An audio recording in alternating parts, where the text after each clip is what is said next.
So hello viewers, আসসালামু আলাইকুম। তো আজকে আমাদের আলোচ্য বিষয় হচ্ছে ইলেকট্রন বিন্যাস। ঠিক আছে। তো আমরা এর আগে কি করছিলাম? আমরা এর আগে হচ্ছে পদার্থের অবস্থা যে চ্যাপ্টারটা ছিল, সরি পদার্থের গঠন চ্যাপ্টারে হচ্ছে আমরা ইলেকট্রন বিন্যাসের আগ পর্যন্ত অর্থাৎ বোরের পারমাণবিক মডেল পর্যন্ত হচ্ছে আমরা পড়ছিলাম। তো এখন যেটা হচ্ছে আমরা জানবো সেটা হচ্ছে ইলেকট্রন বিন্যাস, অর্থাৎ বিজ্ঞানী বোর যে বলে গেলেন যে নিউক্লিয়াসের চারপাশে কতগুলো কক্ষপথ রয়েছে। আমাদেরকে এটা তো অবশ্যই জানতে হবে যে সেই কক্ষপথে কতগুলো ইলেকট্রন বসে বা কক্ষপথে ইলেকট্রন গুলো কিভাবে বিন্যস্ত হয়, সেটার নামই হচ্ছে ইলেকট্রন বিন্যাস। তো এটা নিয়ে আমাদের অবশ্যই জানা উচিত। তো আসো আমরা শুরু করি কিভাবে সেটা হচ্ছে। তো আজকে আমাদের আলোচনা বিষয়টা বললাম ইলেকট্রন বিন্যাস। তো প্রাথমিকভাবে তোমাদেরকে তো বলেছিলাম যে একটা নিউক্লিয়াস থাকবে, নিউক্লিয়াসের চারপাশে বোর বলছেন যে কয়েকটা কি থাকবে, কয়েকটা হচ্ছে শক্তি স্তর থাকবে। তো এই শক্তি স্তরগুলোর নামকরণ তিনি দিয়ে দিয়েছিলেন, মনে করো কে, এল, এম, এর পরেরটা হবে হচ্ছে এন। ঠিক আছে। আর এটার জন্য হচ্ছে তিনি বলছিলেন এটা কি এন সমান 1, এটা হচ্ছে এন সমান 2, এটা হচ্ছে এন সমান 3, এটা হচ্ছে এন সমান 4, এভাবে যত ইচ্ছা তত। অর্থাৎ তিনি বলছিলেন যে সেই কক্ষপথগুলো, এটা প্রথম কক্ষপথ, এটা দ্বিতীয়, এটা তৃতীয়, এটা চতুর্থ, অর্থাৎ এন দিয়ে এখানে নাম্বারটা বোঝানো হচ্ছে, মানে প্রথম কক্ষপথের নাম্বারটা বোঝানো হচ্ছে। তাহলে এখন তোমরা চিন্তা করে দেখো যে কোন একটা মৌলের, যেমন বলি পারমাণবিক সংখ্যা, অর্থাৎ তার কি ইলেকট্রন তার চারপাশে ঘুরবে, নিউক্লিয়াসের চারপাশে ইলেকট্রন গুলো ঘুরবে, তাহলে এক একটা শক্তি স্তরে শক্তি এক এক রকম, আর সেই কারণে তাদের মধ্যে ইলেকট্রন গুলো ঢুকবে এক এক রকম ভাবে, অর্থাৎ তাদের সংখ্যাগুলো ভিন্ন ভিন্ন হবে। মনে করো এটা হচ্ছে তোমার বাসা, এটা হচ্ছে মনে করো তোমার বাসা। তো আমরা বাসায় কি দেখি? বাসায় হচ্ছে একটা ড্রয়িং রুম থাকে, মনে করো এই পাশে মনে করো একটা ড্রয়িং রুম দিলাম, এই পাশে মনে করো হচ্ছে একটা বড় করে একটা কিচেন, মানে খাওয়া দাওয়া ডাইনিং টেবিলের জায়গা দিলাম, এদিকে মনে করো একটা বড় করে একটা বেডরুম দিলাম, এদিকে মনে করো ছোট্ট একটা ঘর, আর এদিকে মনে করো অন্যান্য ঘর। ঠিক আছে।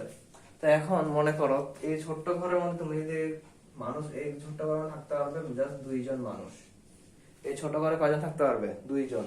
তাহলে এর থেকে একটু বড় হচ্ছে এই ঘরটা, এই ঘরের মধ্যে কয়জন থাকতে পারবে? মনে করে থাকতে পারবে 4 জন। ঠিক আছে, 2 জন 4 জন। এরপরে কোন ঘরটা বড় মনে হচ্ছে? এই ঘরটা বড় মনে হচ্ছে, তাহলে এই ঘরে কয়জন থাকতে পারবে? মনে করো 6 জন। ঠিক আছে। আর সবচেয়ে বড় ঘর কোনটা মনে হচ্ছে? এইটা। এটা মনে করো বারান্দা, এখানে কেউ থাকে না, তো এই ঘরে কয়জন থাকতে পারবে? মনে করো 8 জন। ঠিক আছে, 8 জন। তাহলে আমি এটা কেন দেখাইলাম? কারণ তাহলে তুমি বুঝতে পারছো যেই ঘরের সামর্থ্য যতটুকু, অর্থাৎ যেই ঘরে মানুষ ঢুকানোর সামর্থ্য যতটুকু, সেই ঘরের ঠিক ততগুলোই মানুষ ঢুকতে পারবে। মনে করো এই ঘরে 2 জনের বেশি ঢুকাই যাবে না, অর্থাৎ 2 জনের বেশি থাকাই যাবে না। তার মানে কি সেখানে কি 3 জন রাখতে পারবা? কখনোই রাখতে পারবে না। তাহলে 3 জন আসলে তখন তারা কোথায় পাঠিয়ে দিবা? এই 3 রুমের যে কোনো একটাতে পাঠিয়ে দিবা না? তারপরে দেখো এই রুমে মনে করো 4 জন থাকতে পারে, এই রুমে যদি 5 জন আটাতে পারবা না, বলেই দেওয়া আছে 4 জন থাকতে পারবে। অর্থাৎ এই রুমে যদি তুমি 5 নম্বর ব্যক্তিকে আনতে চাও, তাহলে তাকে আরেক রুমে পাঠিয়ে দিতে হবে। ঠিক এই জিনিসটাই হচ্ছে ইলেকট্রনের বিন্যাস ফলো করে। ইলেকট্রন গুলো হচ্ছে যখন কোন পরমাণুর চারপাশে বসবে, তখন তারা হচ্ছে কি একটা প্রথম শক্তি স্তর থেকে শুরু হবে, n সমান 1 থেকে বসতে শুরু করবে, কিন্তু n সমান 1 2টার বেশি বসতে পারে না। তাহলে 3 নম্বরটা কই যাবে? দ্বিতীয়টাতে যাবে। আবার দ্বিতীয়টাতে হচ্ছে 8টার বেশি বসতে পারে না। 8টার পরে হচ্ছে যখন 9 নম্বরটা আসবে, তখন হচ্ছে সে কোথায় যাবে? সে এর পরেরটাতে যাবে। তো একটা পরমাণুর একটা পরমাণুর নিউক্লিয়াসের চারপাশে শক্তি স্তরগুলোতে সর্বমোট কয়টি ইলেকট্রন ধারণ করবে, সেটার জন্য বিজ্ঞানের একটা সূত্র আবিষ্কার করছেন। তো সূত্রটা কি হবে সেটা আমাদের জানার দরকার নাই। সূত্রটা হচ্ছে 2n²। সেই সূত্রটার নাম কি? সেই সূত্রটা কি? 2n²। n এখানে কি? n হচ্ছে এখানে যে আমাদের শক্তি স্তরের সংখ্যা, অর্থাৎ n সমান 1, n সমান 2, 3, 4 ডট ডট ডট। ঠিক আছে। তাহলে দেখো প্রথম শক্তি স্তরের জন্য n সমান 1 হলে সর্বমোট কয়টা ইলেকট্রন ধরবে? ইলেকট্রন ধরবে কয়টা বলো তো? 2 × 1² সমান 2, তাই না? 2 × 1², 2 একে 2, দুইটাই ধরবে। তাহলে n প্রথম শক্তি স্তরে কয়টা ধরবে? দুইটা। n সমান 2 হলে কয়টা ধরবে? 2 × 2² 2² মানে 4, 4 দুগুণে 8টা। ঠিক আছে। n সমান 3 হলে 2 × 3² 3 × 9, 9 দুগুণে 18টা। তাহলে দেখো প্রথম শক্তি স্তরে কয়টা ধরবে? দুইটা সর্বোচ্চ ইলেকট্রন ধরবে। দ্বিতীয় শক্তি সর্বোচ্চ কয়টা ইলেকট্রন ধরবে? 8টা। তৃতীয় শক্তি স্তরে সর্বোচ্চ কয়টা ইলেকট্রন ধরবে? 18টা। তাহলে n সমান 4 হলে 2 × 4 স্কয়ার 4 4 16 16 32। তাহলে n সমান 4 অর্থাৎ 4 নাম্বার কক্ষপথে কয়টা ইলেকট্রন ধরবে? মোট 32টা। তাহলে এইভাবে তুমি যদি n এর মান এক এক করে বাড়াতে থাকো তাহলে যে 2 এর সাথে এটা বর্গ করে এটা 2 এর সাথে গুণ করে দিলে যে নাম্বারটা আসবে সেটাই হচ্ছে কি একটা মৌলের পরমাণুর বিভিন্ন শক্তি স্তরে সর্বোচ্চ ইলেকট্রন ধারণ ক্ষমতা। মানে এর সর্বোচ্চ, মনে করো 8টার মধ্যে 2টাও বসতে পারে, 5টা 6টা 7টা, কিন্তু 8টার পরে আর 8টার মধ্যে আর কেউ বসবে না, অর্থাৎ 8 পর্যন্ত হচ্ছে লিমিট। ঠিক আছে, তাহলে আসো দেখো আমরা এখন কি করব। এখন হচ্ছে আমরা বিভিন্ন কয়টা মৌল দেখবো। তো মৌলের জন্য একটা সিম্পলি সাধারণ একটা বিন্যাস দেখাচ্ছি। যেমন হচ্ছে হাইড্রোজেন, আমরা জানি হাইড্রোজেনের পারমাণবিক সংখ্যা কত? 1। তাহলে হাইড্রোজেনের একটাই বসবে, প্রথম শক্তি স্তরে একটা ইলেকট্রন ঢুকবে।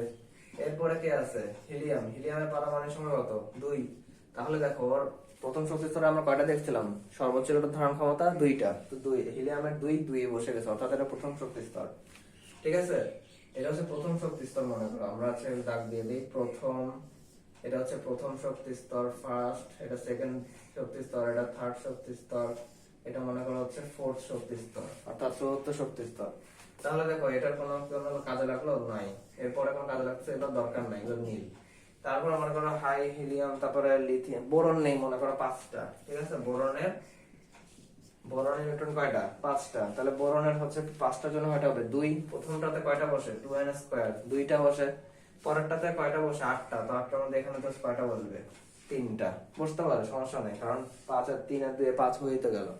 এরপরে মনে করো আমি নিলাম কাকে? নিয়ন। নিয়ন হচ্ছে 10টা ইলেকট্রন। তাহলে প্রথমে 2টা বসে। এরপরে দেখো দ্বিতীয়টা একটু আগে দেখলাম 2n স্কয়ার দিয়ে দ্বিতীয়টা হিসাব করলে কয়টা বসবে? 8টা। তাহলে দেখো 8 আর 2 কত হয়ে গেল? 10। তাহলে এইভাবে কিন্তু বসানো সম্ভব। এরপরে মনে করো কাকে বসাবো? ম্যাগনেসিয়াম। ম্যাগনেসিয়াম হচ্ছে 12টা ইলেকট্রন। তাহলে 12টা ইলেকট্রন কি হবে? এই যে 2 আর 8 10 হয়ে গেল। আর থার্ডে কয়টা বসে? 18টা ইলেকট্রনের মধ্যে জাস্ট 2টা বসে যাবে। দেখো 2 আর 8 10 আর 2 12, এইভাবে হচ্ছে ম্যাগনেসিয়াম মধ্যে বসে গেল। তাহলে জাস্ট এইভাবে সিম্পলি হচ্ছে আমরা ইলেকট্রন গুলা বসাতে পারি। ঠিক আছে, যেমন আমরা এরপরে আসতে পারি হচ্ছে ক্যালসিয়ামে। তো ক্যালসিয়াম দেখো, ক্যালসিয়াম হচ্ছে একটু উপরে লিখি তাহলে বুঝতে পারবে। ক্যালসিয়ামে কয়টা ইলেকট্রন? 20টা। তাহলে 20টা কিভাবে বসাবো? ফার্স্টে কয়টা বসে? 2টা। সেকেন্ডে কয়টা বসে? 8টা। এখন দেখো থার্ডে এখানে 18টা, এখন 8 আর 2 হচ্ছে 10। থার্ডে এখানে কি আমরা 10টা বসাবো? থার্ডে এখানে যদি আমরা 10টা বসাই তাহলে কিন্তু এটা হবে না। কেন? কারণ এটার পরে কারণ আসতেছে, যখন আমরা উপশক্তি স্তরের ধারণা নিয়ে কথা বলবো আর এটা নিয়ে যখন ইলেকট্রোবিন্যাস দেখবো তখন বুঝবো যে কেন এখানে 10টা বসে নাই। এটা হচ্ছে 10টা বসবে না, বরং এখানে কয়টা বসবে? এখানেও হবে 8টা। তাহলে দেখো 8 আর 2 10 আর 18, আর এখানে চতুর্থ শক্তি স্তরে বসবে 2টা। এটাই হবে কেন হয়, কারণ হচ্ছে এর কারণগুলো আমরা একটু পরে দেখবো। তো আপাতত এটা জেনে রাখো যে 2 8 8 2 এভাবে করে ক্যালসিয়াম গুলা বসবে। ঠিক আছে, তাহলে মোটামুটি হচ্ছে আমরা ইলেকট্রন বিন্যাসের সাধারণ একটা ধারণা পেয়ে গেলাম। এখন হচ্ছে আমরা আসবো হচ্ছে উপশক্তি স্তরের ধারণায়। উপশক্তি স্তর কথাটা কোত্থেকে আসছে? শক্তি স্তরের ভাগকে বলা হয় কি? উপশক্তি স্তর। মনে করো একটা অফিসের হচ্ছে মেইন থাকে, কি বলে, মেইন হেড অফিস থাকে, তাই না? মেইন অফিসার, মনে করো ঢাকায় হচ্ছে ওর অফিস। তো ওই অফিসটার বা ওই অফিসের যে কার্যক্রম ওগুলো হচ্ছে সে সারা বাংলাদেশের 8টা 9টা বিভাগে হচ্ছে সে চালাবে। তাহলে সে কি করবে? প্রতিটা জায়গায় একটা করে অফিস দিয়ে দেবে না? প্রতিটা বিভাগে একটা একটা করে অফিস দিয়ে দিল, মনে করো সেই প্রতিষ্ঠানের এটা একটা অফিস, এটা একটা অফিস, এটা একটা অফিস। তাহলে প্রতিটা বিভাগীয় সদরে যদি সে অফিস দিয়ে দেয় তাহলে সে তার কাজগুলো আরো ভালোভাবে চালাতে পারবে। আর ঢাকাতে তো তার হেড অফিস আছেই। তো ঠিক সেভাবে এর যেমন হচ্ছে একটা অফিসে বিভিন্ন ধরনের উপ অফিস আছে বা উপ শাখা আছে, ঠিক তেমনি অরবিট মানে কক্ষপথেরও শাখা আছে। তো কেন এটা শাখাটা লাগলো? কারণ হচ্ছে কি, যে এই যে একটু আগে আমরা দেখলাম ক্যালসিয়ামের 2 8 8 2, এটা কিভাবে আসলো? এইটার ধারণা তোমার পাবা হচ্ছে উপশক্তি স্তর থেকে। তো বিভিন্ন ধরনের গাণিতিক হিসাব করার জন্য, তারপরে পরমাণুটাকে আরো ভালোভাবে বোঝার জন্য তারপর ওর বন্ধন ব্যাখ্যা করার জন্য আমাদের হচ্ছে উপশক্তি স্তর লাগে। তো বিজ্ঞানীরা আসলে বলছেন যে পরে যখন বোরের আরো অনেক বছর পরে জানা গেছে যে এই যে বোর যে বলছিল নিউক্লিয়াসের চারপাশে শক্তি স্তর থাকে, আসলে শক্তি স্তর কিন্তু এরকম গোল না। আজ পর্যন্ত কেউ দেখে নাই যে এরকম গোল শক্তি স্তর আছে। কিন্তু তারা কি দেখছে, তারা দেখছে যে এখানে মেঘের মতো আছে। কিসের মতো? মেঘের মতো। অর্থাৎ এটাকে বলা হয় হচ্ছে ইলেকট্রন ক্লাউড। পরে পরীক্ষা নিরীক্ষা করে দেখা গেছে যে ওগুলোর আসল সাইজ একেবারে গোল কিছু দেখে নাই, এটা হচ্ছে জাস্ট একটা কি কথা, গবেষণার লব্ধ কথা। কিন্তু ওরা যেটা দেখছে, ওরা সেটা বিজ্ঞানীরা মনে করে যে এই নিউক্লিয়াসের চারপাশে যে কক্ষপথ গুলো আছে, এই কক্ষপথ গুলো একটা মেঘের আকারে আছে, একে বলা হয় ইলেকট্রনিক ক্লাউড। অর্থাৎ এই মেঘের মতো মতো আকারে, মানে ঘুরন্ত ঘূর্ণায়মান আকারে আছে, গোলাকারে আছে, কিন্তু একটা মেঘ আছে। ওই মেঘের মধ্যে হচ্ছে বিভিন্ন স্তরে স্তরে, আকাশের যেমন স্তর থাকে না, স্ট্র্যাটোস্ফিয়ার, ট্রপোস্ফিয়ার, হেমোস্ফিয়ার, ঠিক সেভাবে হচ্ছে মেঘের মধ্যে হচ্ছে ইলেকট্রন গুলো এক একটা স্তরে ভাগ থাকে। তো এটার নামই হচ্ছে যে কি আমাদের উপশক্তি স্তর। উপশক্তি স্তর, উপশক্তি স্তর ইংলিশ হচ্ছে অরবিটাল। অবশ্যই নামটা মনে রাখতে হবে, অরবিটাল। আমি এখান থেকে অরবিটাল বলেই বলবো, আর কক্ষপথকে বলবো হচ্ছে অরবিট। কারণ আমাদের ইংলিশ নামগুলো জানা অতি জরুরি, কারণ বড় হলে ইংলিশ নাম দিয়ে পড়তে হবে, বাংলা থাকবে না। তাই অরবিট আর অরবিটাল। তো এখন দেখো এই অরবিটালকে প্রকাশ করা হচ্ছে এল দিয়ে। কি দিয়ে? এল, লাউ এর এল আর কি, লাউ বা লায়নের এল। তো এই স্মল এল দিয়ে প্রকাশ করা হয়। এখন অরবিটের মধ্যে অরবিটালের সংখ্যা কয়টা হবে? এল এর মান হবে 0 থেকে n-1 পর্যন্ত। একটা অরবিটালের সংখ্যা হবে 0 থেকে n-1 পর্যন্ত। এই ব্যাপারটা মানে কি? এই ব্যাপারটা মানে দেখো বুঝাই দিচ্ছি। তাহলে n সমান 1 এর জন্য কি হবে দেখো, l সমান হয় 0। n সমান 1 এর জন্য শুধু l সমান 0, 0 থেকে n-1, তাহলে 1 - 1 কত? 0। তাহলে n সমান 2 এর জন্য কি হবে? l সমান হবে, দুইটা হবে আবার 0 থেকে n-1, তার মানে একটা হবে 0 আর একটা হবে 2 - 1 মানে 1। বুঝতে পারছো ব্যাপারটা? 2 এর জন্য দুইটা অরবিটাল, 1 নাম্বার অরবিটের জন্য একটা অরবিটাল, 2 নাম্বার অরবিটের জন্য দুইটা অরবিটাল। এরপরে হচ্ছে n সমান 3, n সমান 3 এর জন্য কি হবে? 0 থেকে n-1 পর্যন্ত, তাহলে 0 থেকে n-1, তাহলে 1 তো থাকবে, এই দুইটা থাকবে, আবার এখানে 3 - 1 কত হবে? 2। তাহলে দেখো এক অরবিটের জন্য একটা অরবিটাল, 2 অরবিটের জন্য দুইটা অরবিটাল, 3 নাম্বার অরবিটের জন্য তিনটা অরবিটাল, তাহলে 4 নাম্বার অরবিটের জন্য কয়টা হবে? অবশ্যই 4টা। এর সমান কত হবে? 0, 1, 2, 3। আপাতত এর দূরেই মনে রাখো, কারণ আমরা n সমান 5, 6 কেন করাচ্ছি না? কারণ 5, 6 এও 0, 1, 2, 3 পর্যন্ত আছে, এর বাইরে নাই। কেননা এখানে যে 4টা অরবিটাল দেখতেছো, অরবিটাল 4টা পর্যন্তই হয়ে যায়। অর্থাৎ এই অরবিটাল 4টার মধ্যে ইলেকট্রন বসে বসে 118টা মৌল পর্যন্ত পূরণ করতে পারে। তাহলে খেয়াল করো, আমি এই পাশে লিখে দিচ্ছি,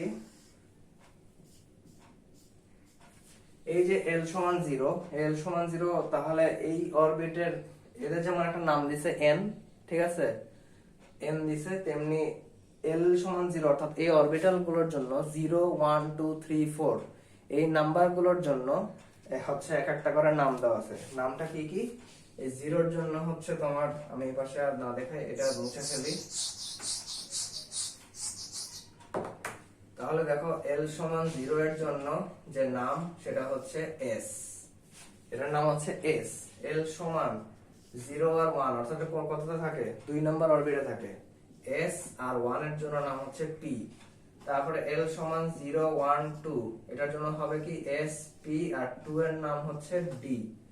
আর l সমান 0, 1, 2, 3 s, p, d, f। এই 3 নাম্বার অরবিটালের নাম হচ্ছে কি? f। এগুলো আসছে, s হচ্ছে তোমার শার্প থেকে আসছে, s, p আসছে হচ্ছে প্রিন্সিপাল থেকে, l আসছে, d আসছে হচ্ছে ডিফিউশন, ঠিক আছে, আর f আসছে হচ্ছে fundamental.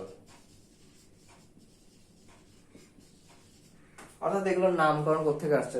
Sharp, principal, diffusion, fundamental. এটা কেন আসছে আমি নিজে জানি না, তো আপাতত এটা মনে রাখো যে কি হইলো, তাহলে n সমান 1 এর জন্য এটা, n সমান 2 এর জন্য এটা, n সমান 3 এর জন্য এটা, n সমান 4 এর জন্য এটা, n সমান 4, তাহলে অরবিটাল কয়টা? চারটা, s p d f, ব্যাস s p d f, এই চারটা মনে রাখো আপাতত।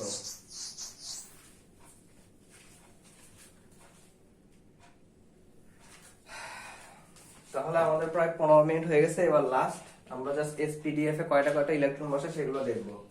আমি হচ্ছে জাস্ট একটা করে দিচ্ছি, এটা হচ্ছে n এর মান, ঠিক আছে, এটা হচ্ছে n এর মান, তারপরে এটা হচ্ছে কোন অরবিটাল,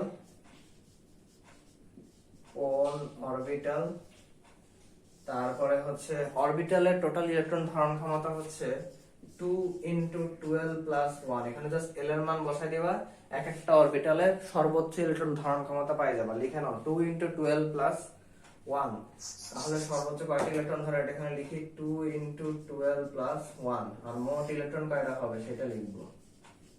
মোট ইলেকট্রন কয়টা দেখছিলাম? 2n² হবে না? তো দেখো 2n² কিভাবে মিলে যায়, 2n², এটা মিলতে হবে, এটা মিলতে হবে। তাহলে দেখো n সমান 1, এক নাম্বার অরবিটের জন্য অরবিটাল কয়টা কয়টা, l এর মান আর l এর মান কত? 0, তাহলে s এ কয়টা বসে দেখো, এটা 0 বসাও, তাহলে 2 একে 2, তাহলে মোট ইলেকট্রন কয়টা হইলো? 2টা। তারপরে খেয়াল করো 2 নাম্বার কক্ষপথ, 2 নাম্বার অরবিটের জন্য l এর মান কয়টা ছিল? 2টা, 0 আর 1, তাহলে একবার 0 বসাও, কয়টা হয়? 2টা, একবার 1 বসাও, 2 একে 3, 3 দুগুণে 6, তাহলে টোটাল কয়টা ইলেকট্রন হইলো? 6 আর 2 8, এবার এখানে বসাও, 2 দুগুণে 4, 4 দুগুণে 8, মিলছে? মিলছে। 1 একে 1, 2 একে 2, মিলছে? মিলছে। তাহলে এটা 2টা, এটা 8টা। এবার আসো 3 নম্বরে, 3 নম্বর কয়টা ছিল? 1 2 0 1 2, l এর মান ছিল 0 1 2 না, একটু আগে দেখে আসলাম, তাহলে 0 এর জন্য বসে 2টা, 1 বসায় দেখো বসবে 6, এবার 2 বসাও, 2 দুগুণে 4, 4 আর 1 5, 5 দুগুণে কত? 10, তাহলে মোট কয়টা ইলেকট্রন হলো? 6 দিয়ে 8 এর 10 এ 18, এটাই আসছিল না? 3 বসাও এখানে, 2n² প্রধান শক্তি স্তর, 3 থেকে 9, 9 দুগুণে 18, বুঝতে পারছো তো ব্যাপারটা কি হয়েছে? তাহলে এবার হচ্ছে 4 নম্বরের জন্য বসাই, তাহলে দেখো 0 1 2 আর 3, s p d f ছিল তো নাকি? তাহলে প্রথমটার জন্য কয়টা হবে? 2টা, 0 এর জন্য কয়টা? 6টা, 2 নাম্বার 2 l এর জন্য কয়টা? 10টা, 3 বসাও এখন, 3 দুগুণে 6, 6 আর 1 7, 7 দুগুণে 14, তাহলে 6 2 8, 8 10 18, 18 আর 14 কত? 32। এবারে প্রধান শক্তি স্তরের মোট ইলেকট্রন ধারণ ক্ষমতাতে বসাও, 4 4 এ 16, 16 দুগুণে 32, মিলছে? সবগুলো কিন্তু মিলে গেছে, বুঝতে পারতেছো? এবার সবগুলো কিন্তু মিলে গেছে। তাহলে এই হচ্ছে মোটামুটি আমাদের ইলেকট্রন বিন্যাস যেটা আছে, ঠিক আছে? তাহলে এই হচ্ছে আমাদের ইলেকট্রন বিন্যাসের যে চার্টটা, সেটাই হচ্ছে এই চার্টটা, যে কোন অরবিটালে কয়টি ইলেকট্রন ধরে খেয়াল করো। 0 তে 2টা, তারপরে একে মানে p তে কয়টা ধরে? p তে ধরে 6টা, তারপরে d তে কয়টা ধরে? 10টা, f এ কয়টা ধরে? 14টা, s এ 2টা, p তে 6টা, d তে কয়টা? 10টা, f এ 14টা। খুবই ইম্পর্টেন্ট, মনে রাখো এটা, এইটা কিন্তু খুবই কাজে লাগবে। আজ যা যা যে চার্টগুলো লেখালাম, এবং এই চার্টটা খুবই খুবই ইম্পর্টেন্ট আজকের জন্য, তো এটা ভালো করে খাতায় লিখতে হবে এন্ড এটা বুঝতে হবে, নাহলে কিন্তু পরে গিয়ে ইলেকট্রন বিন্যাসগুলো পারা যাবে না। তো আজকের ক্লাসটা এতটুকুই, আবার সামনে হচ্ছে আমরা জাস্ট এগুলো নিয়ে আসল ইলেকট্রন বিন্যাস যেটা, অর্থাৎ মডার্ন ইলেকট্রন বিন্যাস যেটা, সেটা নিয়ে আলোচনা করব। আল্লাহ হাফেজ।